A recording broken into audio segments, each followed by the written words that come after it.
everyone. Welcome to another Transport Topics webinar. My name is Christy Raymond, and I am the Vice President of Sales for Transport Topics. I will also be serving as your moderator for today's program. Thank you for taking time out of your busy schedule to join us today. We're going to provide you with some very helpful information that you can put to use in your own business operations in our program today. That's the general mission of Transport Topics, and that's what we strive for in our informative webinar series. Our guest speakers today are Bob Voltmann, President and CEO of Transportation Intermediaries Association, Geoff Turner, President and CEO of Choptank Transport, and Dave Halsema, Executive Vice President of MacroPoint. Our Transport Topics conversation today in our webinar program focuses on the all-important question, how is the 3PL market positioned to help meet shipper visibility demands? Bob, Geoff, and Dave are set to explore the common hurdles faced by shippers, brokers, and 3PLs to meet ever-evolving industry demands. They will provide you with incredible and valuable insight on exactly what and how the 3PL market is addressing these issues at an industry level, 3PL provider level, and technology partner level to meet the demands of the shipper market. We will turn the program over to our presenters in just a moment, but first, a few housekeeping items. I'd like to let everyone know that if you're experiencing any technical difficulties with either the audio or video portions of this program, you can call the following number for assistance, 800-785-5623. Again, for technical assistance, that number is 800-785-5623. Here's a brief overview of how our program will work today. We have our speakers that will be presenting some information, and everyone can follow along via the slide presentation on the screen. While this is taking place, audience members can submit questions for our speakers. At the top of the screen, on the right-hand side, there is an icon labeled Questions. When you click on it, a box will pop up on your screen.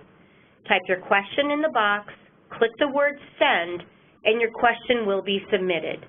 Please know that you can submit your questions at any time throughout our program today. After our sponsors and speakers have completed their presentation, we'll have the question and answer session, and we'll do our very best to answer all of your questions.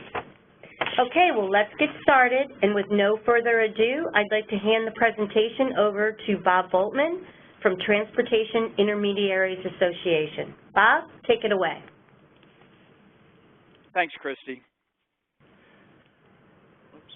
Since 1978, when TIA was founded by the then 14 licensed property brokers in the United States, we've been recognized as the trusted voice of what is now a $160 billion third-party logistics industry. TIA members are able to establish and protect ethical, profitable, and growing businesses in service to their customers. TIA is the only organization representing third-party logistics companies, and our members are engaged in both domestic and international commerce.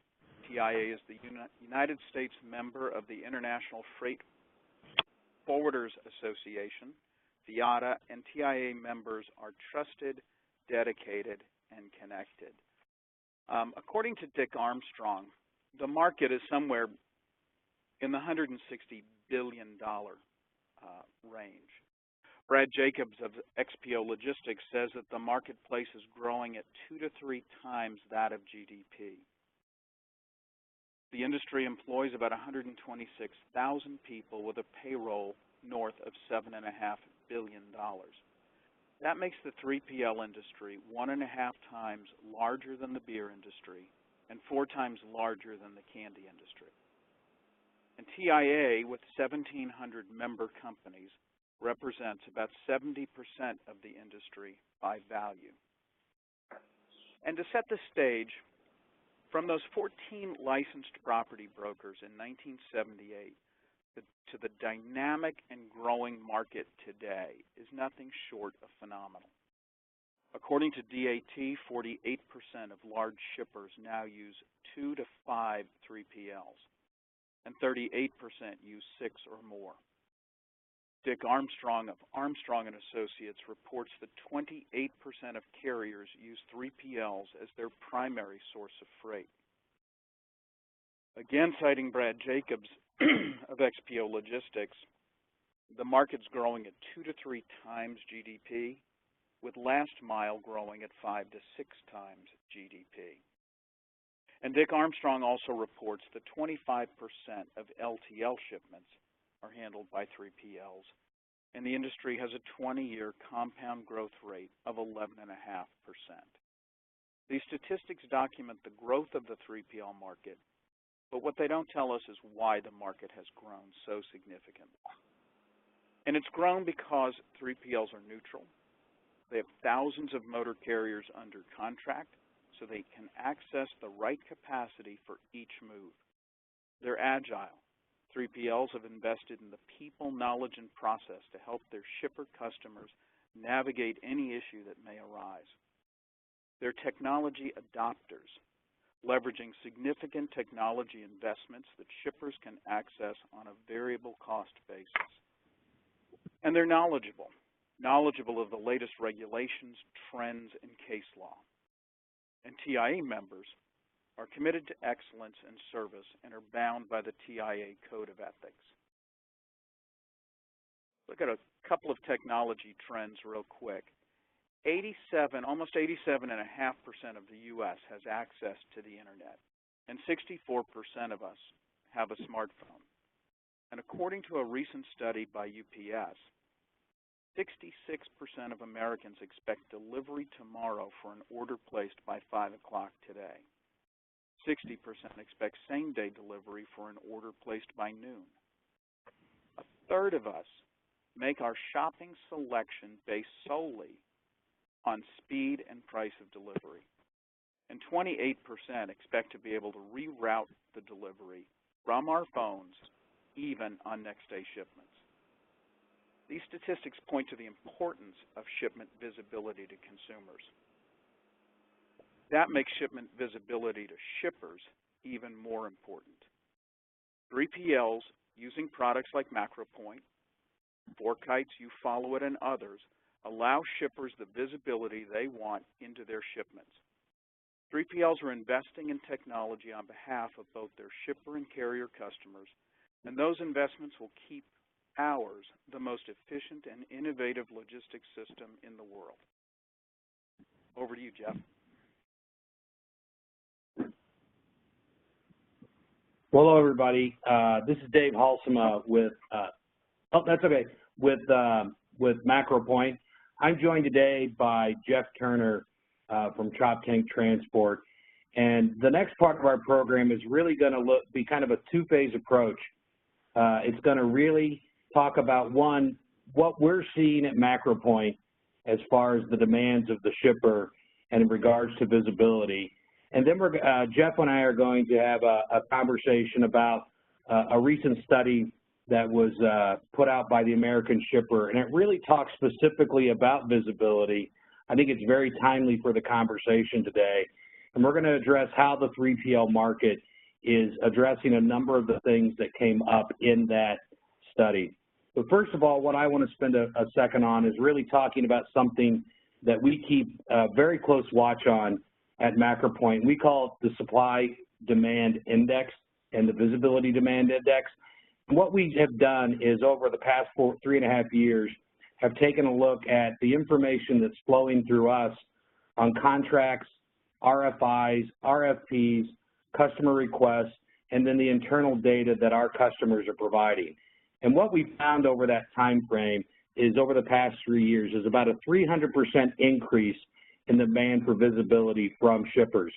I think one of the things you'll see as we begin to talk a little bit more is over that 3 years, it's changed a little bit from what they simply wanted 3 years ago to what they're expecting now. I think what most people are finding in the marketplace is what used to be unrealistic requests by shippers are now becoming realistic requirements. When you dig a little bit deeper into that, one of the things that you find is what's driving that. And what we're seeing in our market space and talking with our customers, it's really been driven by large retailers and large freight companies. I think Bob's brought up a few interesting facts that I think tie into this, is that people's expectations of not only being able to receive information and their packages quick, the shippers relying on having strong information so that they know that they can meet their customers' requirements. You know, the industry trends that we're seeing as far as 100% visibility, our track loads should all be on the grid. They want full knowledge of current status versus the scheduled appointments. They want opportunities for proactive load management. In reality, what they want is no lost load. I'm going to share a study with you that recently came out from Inbound Logistics, and I think it really ties into the conversation we have when talking to key decision makers in the supply chain, and we ask them what transportation and logistics challenges they have, what information is most critical. And I think, obviously, I think anybody in this call would understand that cost reduction is one as a opportunity in the market. But 73% of those folks also said that visibility is a key challenge for them.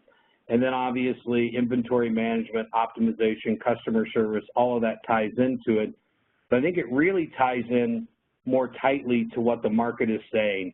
And I think the visibility demand index that we've developed at MacroPoint ties right back into that.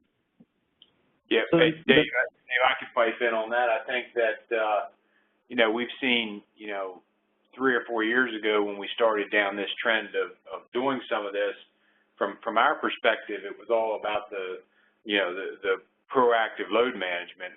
We wanted to be able to, number one, reduce the amount of calls we were making out to carriers for track and trace, and two, be able to more quickly communicate that information back to our customers. So I think that was the trend line for us. And then as we moved down that path and explaining to our customers that, you know, how do you have this information, and I think that's led to the bigger picture that we see a lot more uses for it, as to your slide there. So. Yeah, and I think anybody that's in the 3PL business knows we call it the great change of 4 years ago, where the weather and capacity, everything kind of came down at once, and shippers started relying more and more on 3PLs, and they started to see the information that you were providing, examples like you were providing, and found out that the 3PL market could meet those needs as well. So I think that's driving it straight in line with that. So I want to dig into a couple slides from the American Shippers Supply Chain Visibility Study. And the first one that I want to look at is really talking about what is most important to them. And I think a resounding number in there is supply chain agility far outweighs transportation cost reduction. So Geoff, how do you use the information you have to provide that agility to your customers? So you know, that's an interesting slide there, because, you know, when we look at it, we look at a way to reduce cost that we can potentially pass on to our customers via the fact that we can, you know, handle more freight and track more freight. But what we found as we went down this path is that it's allowing our customers more flexibility to schedule their dock times better, to schedule their inbound, their outbound. So it's giving them more information on when the trucks are going to arrive so that they can run their operations better, not just us being able to proactively communicate issues along the way. So the tie-in of both the dock scheduling and the proactive track and trace and load management has sort of piece the puzzle together, per se. Okay, and I think we've seen that on our end in talking to our customers as well, that the shippers really want that ability to manage inside the walls and outside the walls as well. I think the next slide that really, and part of it that jumped out to me was what we've seen happening in the marketplace. And this slide really goes back from the study that they did in 2013 to where they are in 2016. I think the days of in 2013 where it was really simple track and trace, being able to provide that information was one of the key factors and the definitions of visibility. But I think what you see now, whereas in 2013, the business analytics and the ability to be proactive far outweighs what was thought of in 2013. You know, I know that many of our customers, supply chain visibility for their customers is important, but Geoff, what are you guys doing at Choptank that's driving this business intelligence and the predictive analytics? Well, that piece of it, and again, it started back to just our need and a want to be more efficient on the track and trace has driven us the ability to scorecard our carriers much better. We're able to get some real-time analytics on our carriers on, okay, we can actually give real rankings on how they are on on-time delivery, how they are on meeting schedules and those kind of things, which prior to, we all know that in the EDI world and things like that, the numbers that get communicated aren't always accurate to what is reality. So we're able to put all those pieces together and give real-time scorecards on our carriers, which effectively, we're able to communicate with our customers better on, hey, this is actually what our scorecard looks like because we actually have real data with real-time efficient numbers that we're able to go back to them and let them use as a good judge. And it's not so much that second guessing on whether the information is accurate. We know it's accurate. Geoff, has this helped you in solving the age-old world of detention to try to bring some truth to it?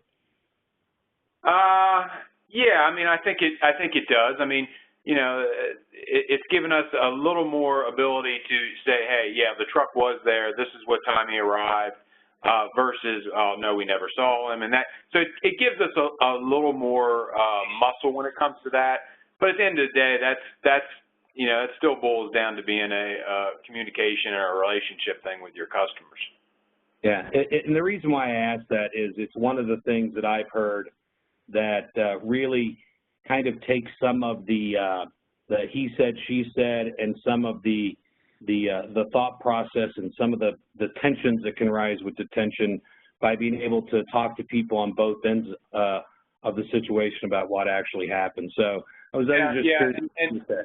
I mean, yeah, you're right there. But at the end of the day, I think the bigger picture is how it drives more efficiency than versus the maybe the more negative side of things. So I think we're proactively able to. I think the wins you receive on being able to proactively communicate that a truck is running behind or whatever far outweighs, that piece of it. Yeah, outstanding. So I'm going to move on to one of the next portions of the study that I believe really believed were an important part of it. And it was really talking about how the shippers get information as far as visibility is concerned. And you can see there's a lot of different ways that people get it, standardized systems from software providers like MacroPoint through their TMS, using the carrier's track and trace tools, a proprietary visibility platform that they developed in-house. They get it from the 3PLs, and then there's still a small portion that don't have a visibility tool. The one thing when I looked at this is when you take a look at some of these, 71% of shippers use either the carrier's tools, rely on third-party software providers, and the information provided by 3PLs. How does this stack up with how you're dealing with your shippers, Geoff? It really depends on the size and scale of the shipper. I mean, obviously the larger ones, we have a more complex system of integrating in, whether that's through some sort of FTP connection or an API or something like that. But we've developed within our software some push notifications that go out to some of our smaller customers that may not be as sophisticated or may not use any sort of TMS program. So, I think, again, that goes back to, the relationship you have with your customer on, what their level of complexity is and how you handle that. But I think the win-win is that there's multiple ways that you can effectively get this information to your customers. Okay. Yeah, and that's what we're seeing. I think you brought up something that was very interesting. I think the push for FTP and APIs to pass on information really tie into that. And in reality, it kind of ties into one of the slides that we're going to talk about later on. And it's really what's the visibility latency levels, which we all know is the time lag between when an event happens and when the end user actually gets that information. And it's just something that we've seen on our end is that there is a real latency issue as far as the way data is currently passed through. When you look at this study, only 6% of shippers today are really receiving real-time visibility. And when you break down the factors that go into it, from what we're hearing from our customers is the latency in EDI and the way that information comes through, that they are looking for better ways to grab that information, which ties back into what you talked about, Geoff. Is this something that you're seeing from your shipper customers are trying to improve that latency issue? Yeah, I might anger the participants, but I don't know there's many of us that really like EDI.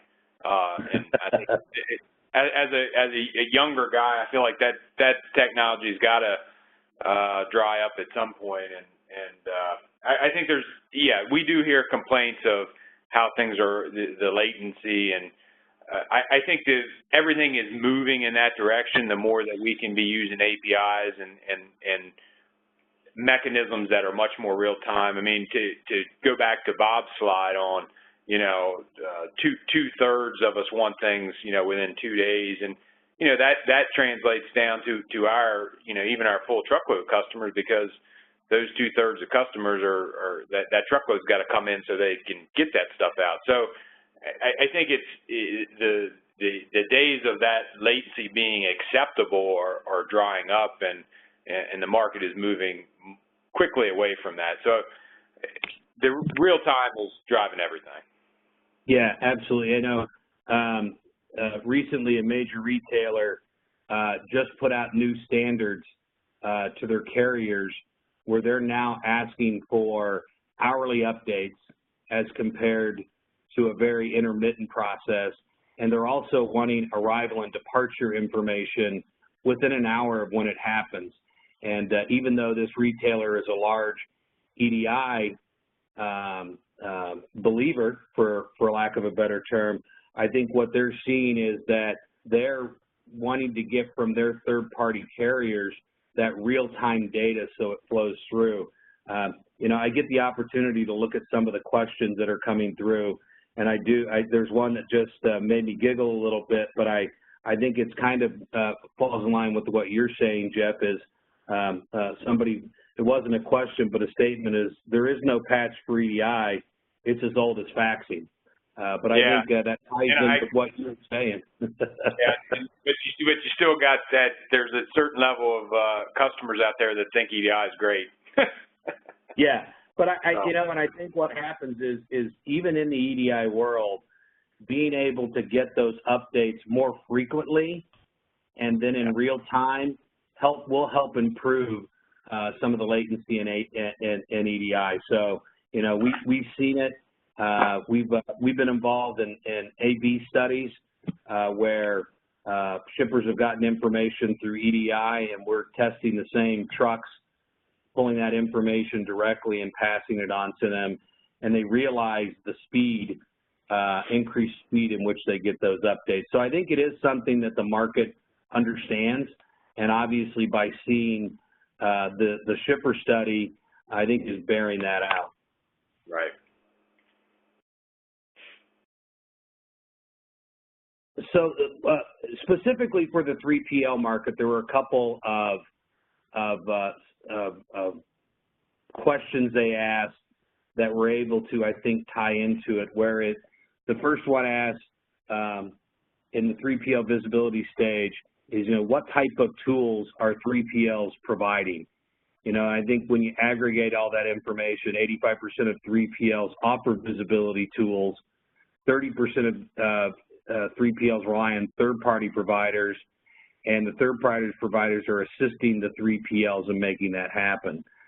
So that's one side of it, of where people were. But then when they asked the 3PLs, 90% of them said 3PLs believe visibility is a core service offering.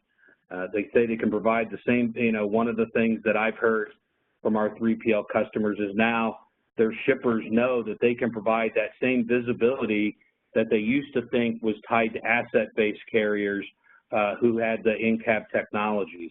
I think, the new technologies are helping allow that to happen. So based upon those two slides, especially the one about being a core service, what's Choptank doing to make sure that their customers understand that? Or how do you take a look at those slides and interpret them?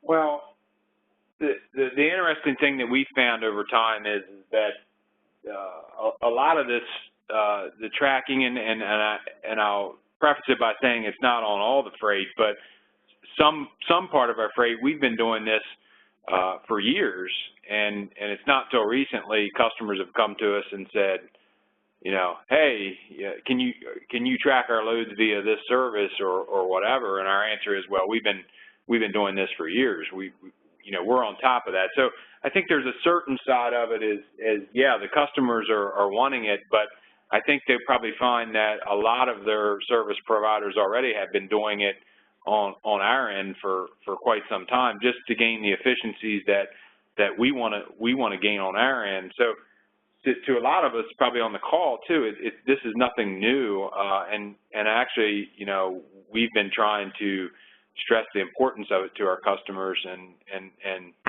so I think to that vein, I think a lot of this has already been going on from the larger 3PLs. Okay. And what I find interesting is there's the slides asking the 3PLs how they're providing the information, and that many of them say it's a core competency. But the next question that was asked, I think, is really kind of interesting in the fact that they asked 3PLs if they've lost business due to visibility offerings. And when you take a look at that, there's the yes and the no and the uncertain. So if you throw in the 54% of they've lost business or they're not sure, that adds up to 50% that says they don't know, even though 90% of 3PLs say that visibility is a core offering. I think it's not only that you're providing it, I think it's the type of information and the way you're providing it. And I think that real-time visibility is helping drive that. So, what are you all doing to make sure at Choptank to make sure that you don't have a shipper who says the visibility offering isn't strong enough? I guess, to answer your question, there's a piece of the business that doesn't really question us on that because of our ability to proactively communicate. Hence, we're already doing it, so they know what we're doing. Now, there's the other piece of the folks that want all this information, which and is a whole other animal. And then we have other customers that once we start sending them the information, they're like, well, what do you want us to do with this? Yep. So we've been managing that, and we use it as a tool, as a management tool, whereas they're getting a lot of this information, but they really don't know what to do with it all. So I think it's a balance of when they hire a third-party provider, that they're hiring somebody that knows what to do with that information and how to proactively communicate it, versus the data is no good if it's just getting spit into their system and it's not giving them any feedback on how they can run their operation better. Yeah. Yeah, I think that's pretty common what I'm seeing, and it's one of the things that I had a shipper customer tell me when he was starting to look at the predictive analytics and how much earlier they could find when there was going to be a problem. which means that they found 8 hours before that a truck was going to be late, as compared to many times finding out much later. What they said is, they said a tool like that allowed them to say and judge their carriers based upon how quickly did you find out, or how much lead time did you find out that there was going to be an issue with the load, and then what did you do to solve that problem so that we didn't have so that we could rectify it inside our walls. And I think that's you get caught in that analysis paralysis of data instead of trying to manage with your carrier base, 3PLs and et cetera, on solving problems early on. I think that's one of the things that we've seen that the visibility tools have been able to happen. Right. I mean, at the end of the day, their goal is to simply how they can run their operation more efficient. Do they really need 10 or 20 time transactions on a particular shipment to know how they're going to run their business efficient? They just need to know, whether that truck's going to be late. Do we need to reschedule it? Do we need to change the dock time? Do we pull different orders? What do we need to do on our side to run more efficient? The fact that they get updates every 2 hours, 5, whatever, that's not the important thing to them. It's how we react to the ultimate event that's going to occur. Would you say that's been one of the key things that you're using with visibility to exceed the expectations of your customers? Yeah, I mean, especially our business, we do a lot of food, so a lot of it is production ready stuff that we like to be able to proactively tell our customer, hey, the guy is running late, or so even before they're loading, we can give them that feedback so that they can schedule their dock times appropriately, and plus we can say, hey, there's no way he's going to be able to run this in an efficient legal route just because of the amount of time he's got to get to the pickup point, or how much time he sat there, or whatever the case may be. So we can proactively read it all the way through the system. Okay, and I think that goes back to that whole first slide that we talked about from the shipper study. That is, they want agility, and they want to have that's their number one concern when it comes to visibility, is that they can be far more agile. So I think that ties right back into it. Right. So, Geoff, is there, in an overall stance, is based upon the things that we talked about, is there anything else that is coming to mind based upon that to you, as far as visibility that we haven't covered to this point? No, I think one of the common questions that I get asked is, how are we seeing adaptation from carriers? And I get asked that a lot. It's like anything for that matter. There are a certain percent of the carriers that choose not to do it, and a lot of times we will choose not to use that carrier either. And we will also, I think from 3PLs who have a pretty active track and trace, understand. When you call a trucker in the middle of the night and want to know where he is, a lot of times they are not happy about that. So we, as we evolved and did some studies and did some surveys, we found that a lot of our carriers would prefer the MacroPoint more, or some sort of track system, more than they would getting called at 1 o'clock in the morning and potentially waking them up if they're finally getting that first break of the day. So, yeah. I think it's a learning curve. There are carriers that don't want to do it, but I think as time evolves, it's going to be a necessity, and it's going to be something that will ultimately, it's like people switching from a bag phone to a smartphone. It just takes a little time, but it will happen. Yeah, and for those of you, some of you may not know on the call, or a lot of you probably didn't, I come from the 3PL world before I came to MacroPoint. So I was an end user of the product, and I know when we started using it a number of years ago, the first word out of a driver's mouth was, "You want to do what?" And since it was a brand new technology, especially on the cell phone side is concerned, not having to download an app and being able to grab it, I think there was a learning process with the carriers. But I think as our product has matured in the marketplace, I think you're seeing the MacroPoint in that side of it. A lot more drivers know about it. I came to MacroPoint a year and a half ago, excuse me, and we had about 350,000 drivers who had used our cell phone application, and we just surpassed 825,000 drivers have used MacroPoint. So I think from what you were saying, I think the drivers become far more understanding of what the product is. I think now they know that they're not out there trying to find out every movement they're making. So I think it's become a far more acceptable. But I think, Geoff, what you said was, you have certain customers that have certain visibility requirements, and if a driver isn't willing to be tracked, that driver just doesn't get used. And I think we'll definitely choose not to use them. Yeah, yeah, and somebody in my organization sort of related to, years ago, we had carriers that said, well, I'll never purchase a 53-foot reefer, right? They wanted to keep using that 48-foot reefer, and I don't know how many of us can use a 48-foot reefer anymore. So, I think it's an evolution thing, but as customers continue to demand it and want to see it, it's just going to be as normal as putting fuel in their truck.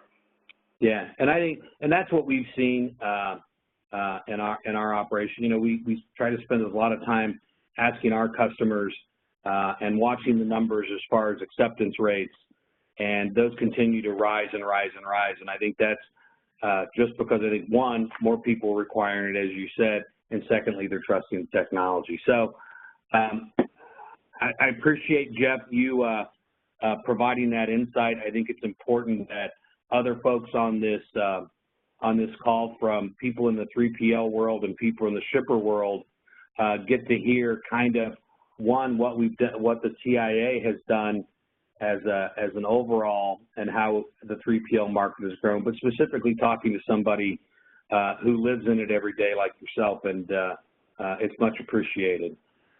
So taking a look at time right now, so I got just a couple slides that I want to go over about MacroPoint, and then we're going to open it up for questions. For those of you who don't know MacroPoint, really it's an application that allows our customers, be they 3PLs or shippers or asset-based carriers that have their own 3PL side, the ability to track every load. What our system does is actually twofold. First of all, providing the location tracking, which is our dots on the map, but all of that information then triggers off really the part of MacroPoint that provides predictive analytics. We provide arrival and departure detection so that you're getting that in and out as they're moving on their way.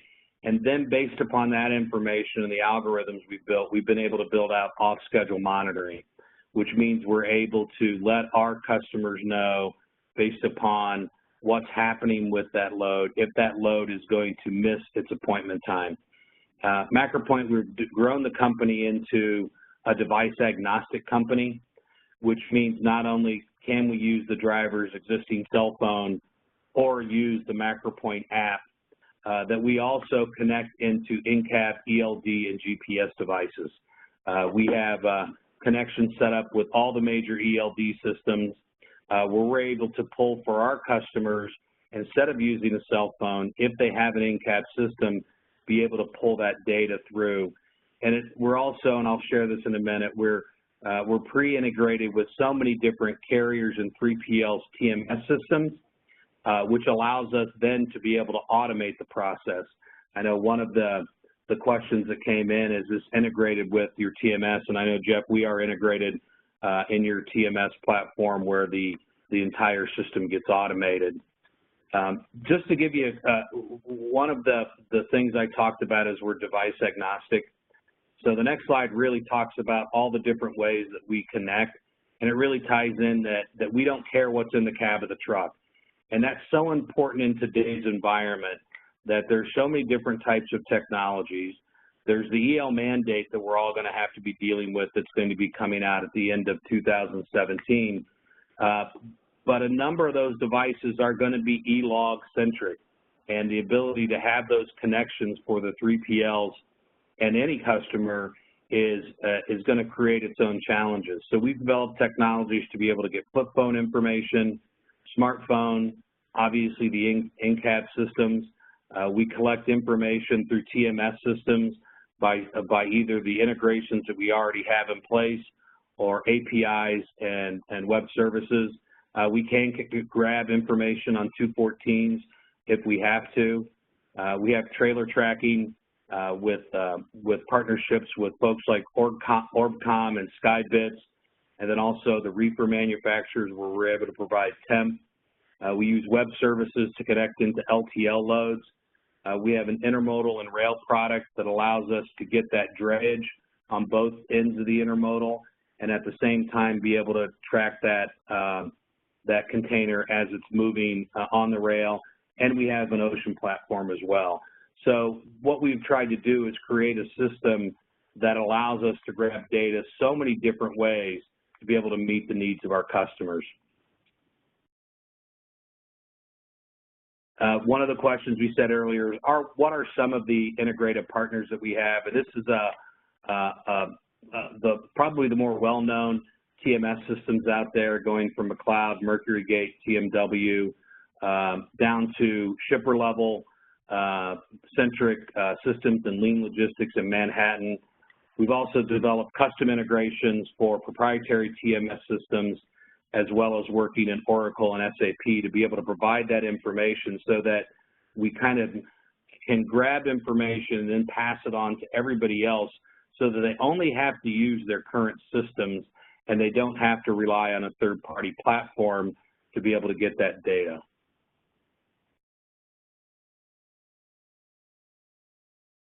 So what I'm going to show you right now is, even though I just spent a lot of time talking about the key advantages of being integrated into those TMS systems, which we believe is so core into creating those efficiencies, I'm going to kind of give you a view of what we do with kind of a control tower visibility solution.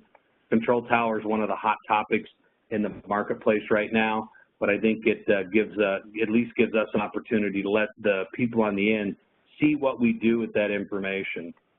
And in reality, what we provide our customers is the ability to have that full view of all the loads that they have on the road, and then the ability for us to be able to give them the opportunity then to dig into those loads, so that then they're only managing by exception. So as somebody looks at one of our loads, they have the ability then to get a quick view of maybe a load that may be having some issues, so they can take a look at it. At the same time, be able to dig into the load, and as you can see, we provide those arrivals and departure detections, and then give you the ETAs based upon what we believe. What that gives the customers and the people on the end result is, instead of having to worry about all the loads that are on the road, they really only have to worry about the ones where our algorithm has said that it's behind schedule or it's not going to make it. The behind schedule is kind of alerts to let our customers know that, based upon our algorithm and based upon all the information that we have, that this load has not got to a point where it's not going to make it, but it's really worth the time and effort to be able to maybe communicate with that carrier to find out if there's going to be issues. So if you looked at that original screen, you saw hundreds and hundreds of loads on the road.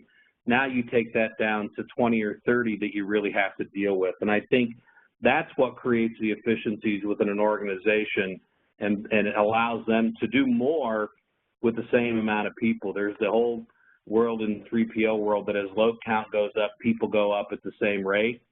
By using tools like this, it allows them to kind of grow their business at using the same number of people instead of having to add head count. So the last thing I'll do on this is just kind of give you an idea kind of where MacroPoint is. The stability in the industry, we are the leader based upon number of customers, number of loads tracked, time in the marketplace, all of our development is done here in the U.S.-based. We're a Cleveland-based company. We've really built our company around our innovations and patents, and we've really built out really strong carrier onboarding. We're in the system now where shippers are trusting. We've always had the broker, carrier, and drivers that use MacroPoint every day, and also our TMS partners and integration. So that's all I'm going to really kind of control.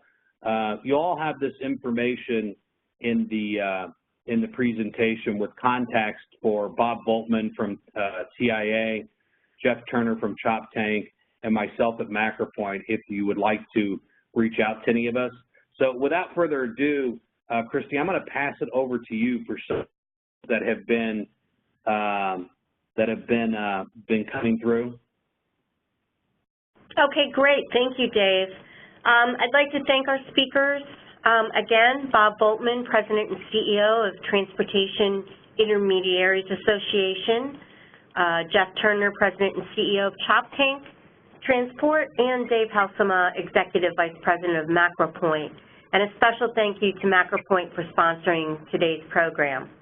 All right, so we're going to bring you guys back on the line. We have had a lot of questions that have come in today, and I just want to remind all of our attendees that you can submit a question at any time. Here's one of the first questions that we received. We've been told by some 3PLs that adoption by carriers is not good. Can you tell us your experience with that? Geoff, I'm going to give that one to you. Yeah, I mean, I think I had mentioned, we sort of touched on this earlier. I mean, the carriers that we are putting or asking to be on this, we're seeing about an 86% adaptation rate. You know, and as I alluded to before, you know, the customers that we have that have specific requirements that we have to do this, you know, obviously we're not offering them the freight if they don't agree to it. So, you know, and that number has creeped up. I mean, it's not the hard sell like it was even, you know, 18 months ago, a year ago. I think as more of us in the 3PL market continue to use products like this, I think the carriers become somewhat a little numb to it and just expect it and know how to do it, and it's a win-win. So we're seeing that number continually push up, and again, a lot of it's about the relationship you have with the carrier side, and when we have our carrier folks really work with, you know, the carriers and say, hey, you know, part of our requirement for if you're going to haul this customer's freight is this, and you know, we try to communicate to them up front as well, so that there's no surprises later on. Hey, Geoff, have you seen some work efficiency gains with your logistics coordinator or your carrier folks? Oh, absolutely. I mean, the wasted calls of I shouldn't say wasted, the track and trace function, it just helps with that. I mean, anytime we can, you know, have our folks working more on their core competencies of managing our customers, you know, needs more so than just where the truck is, that's a win-win. So absolutely seeing some efficiencies gained there. Yeah, okay, thanks.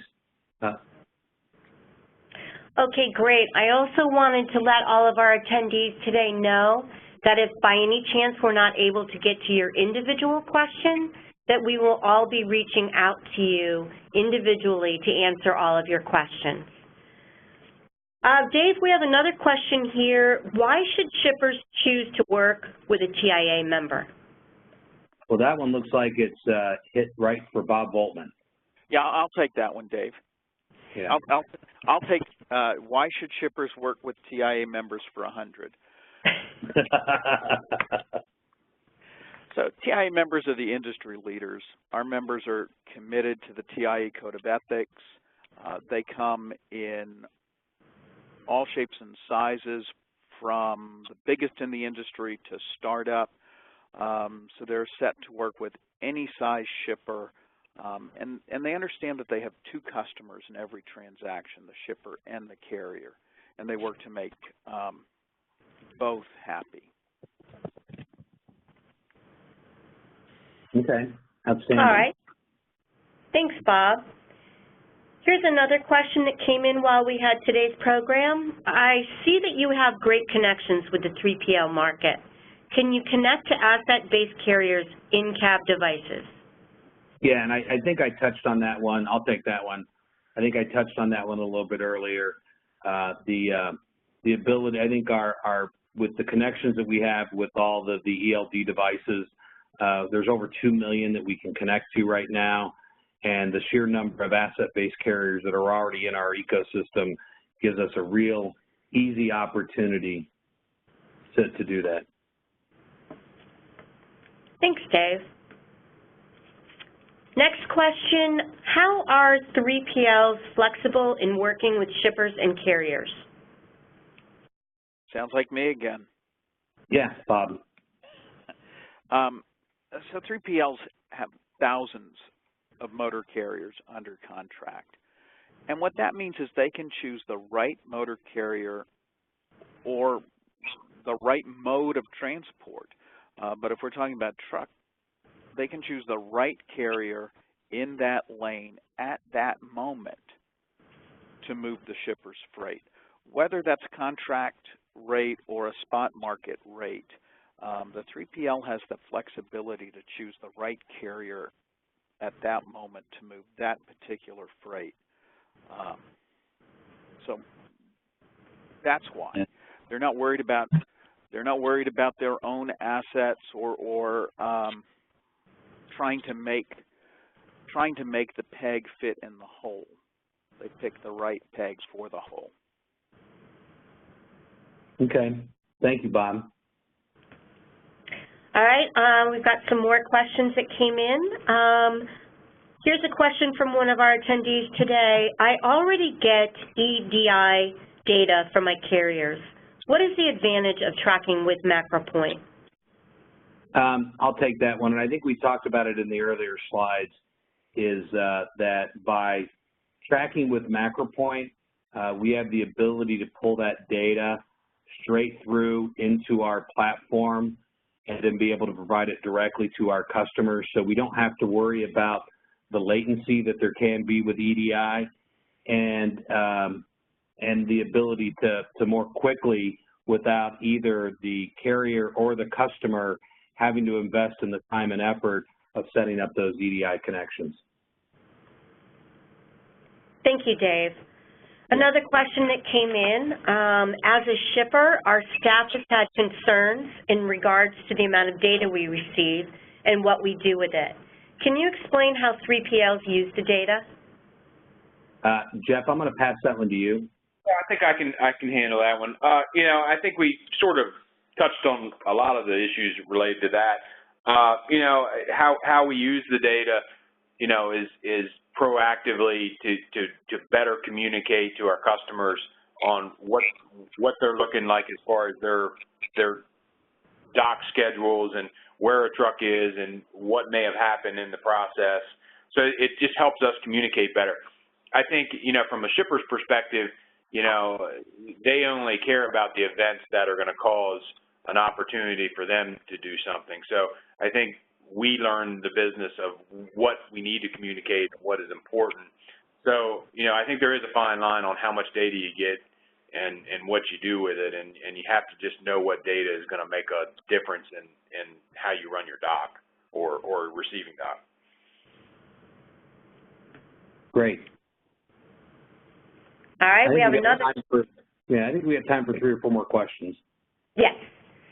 The next question I have that came in, do you ultimately see tracking devices limit the overall function of the 3PL market and potentially lead to the Uberization of transportation as visibility becomes more apparent? Wow, that's a big one. Geoff, I'll let you take that. That's a $500 question, Geoff. Yeah, I mean, you know, when we look at that, I mean, at the end of the day, you know, I think there is so much to be gained by the technology side of things.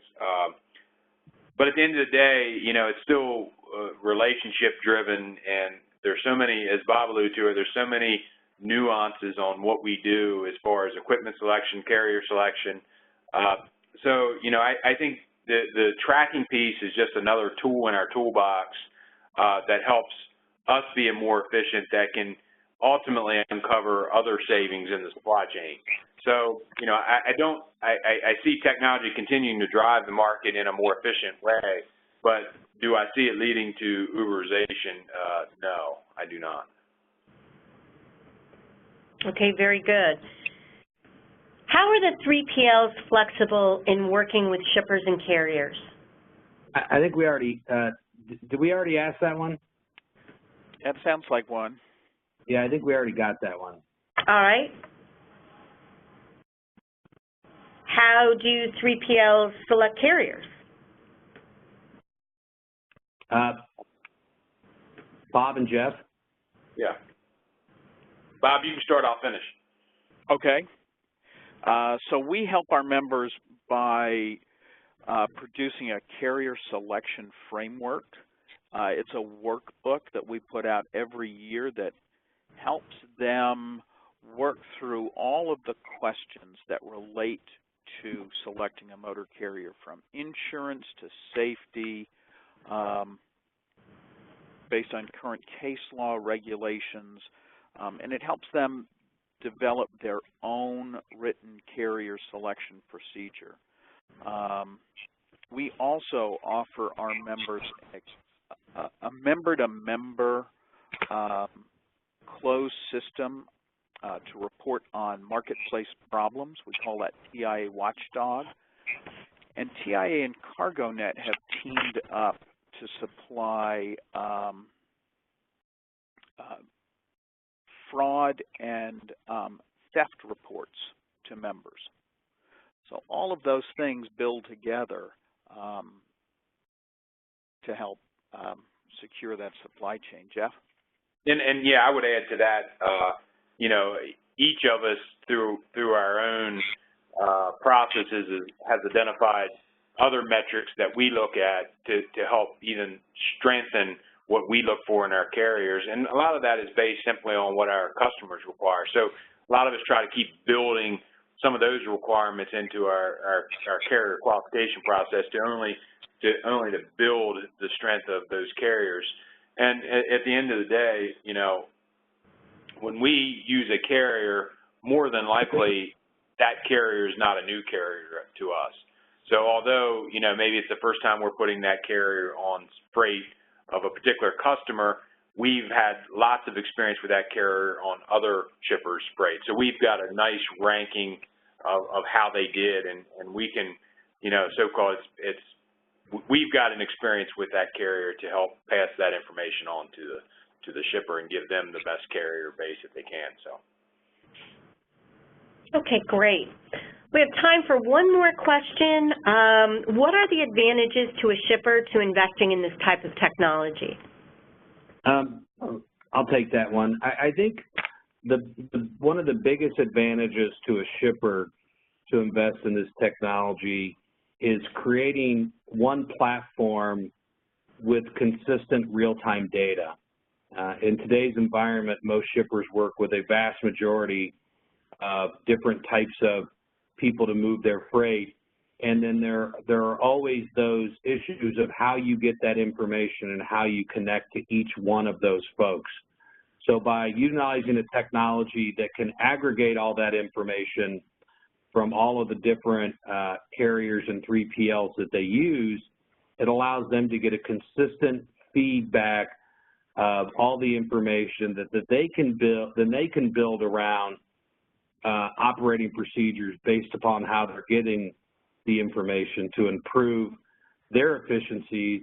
And ultimately, most every shipper customer out there has customers as well. So I think what the shipper market is finding is where 3PLs have been providing this information to them for years so that they have really strong understanding of what's going on with their loads, their customers are now expecting them to have that information as well. So I think in most instances, there's inbound and outbound in the shipper market, and being able to provide that information to their customers and create efficiencies are the keys. Great. Thank you so much, Dave. All right, well, we're at the end of our program here today, and I just wanted to remind everyone again, we had a lot of questions that came in during the program.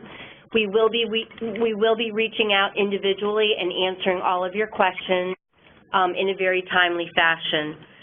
I'd also like to thank the sponsors of our program today, MacroPoint, and our guest speakers, Bob Voltmann from TIA, Geoff Turner from Choptank Transport, and Dave Halsema from MacroPoint.